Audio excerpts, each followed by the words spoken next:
ఎట్టి పరిస్థితుల్లో 9 రోజులు మాత్రమే చేయాలి వినాయక చవితి.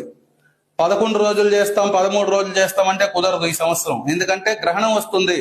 ఎవరో చెప్పారు, మేము పూర్వకాలం నుంచి ఇలాగే చేస్తున్నాం, ఈ పద్ధతిగా చేస్తామంటే కుదరదు. ఈ సంవత్సరం ఖచ్చితంగా 9 రోజులే చేయాలి. 9 రోజుల మించి ఒక్క రోజు కూడా ఉంచుకోవడానికి పనికిరాదు. ఎందుకంటే గ్రహణం వస్తుంది. చాలా మంది మేధావులు తెలిసి తెలియని మినిమిని జ్ఞానంతో ఎలా పడితే అలాగా మళ్ళీ పాత రోజుల్లాగా 21 రోజులు పెడదాం, గణపతి మండపాన్ని ఆ రోజు తాత్కాలికంగా మూసేద్దాం అని చెప్తున్నారు. అలాంటివేవి నమ్మకండి. అలాంటివన్నీ చేస్తే అశాస్త్రీయ పని వల్ల చాలా ఇబ్బందులు పడతారు. ఎన్నో వేదాంగాలను అభ్యసించి ఎంతో స్టడీ చేసి చెప్తున్న విషయము.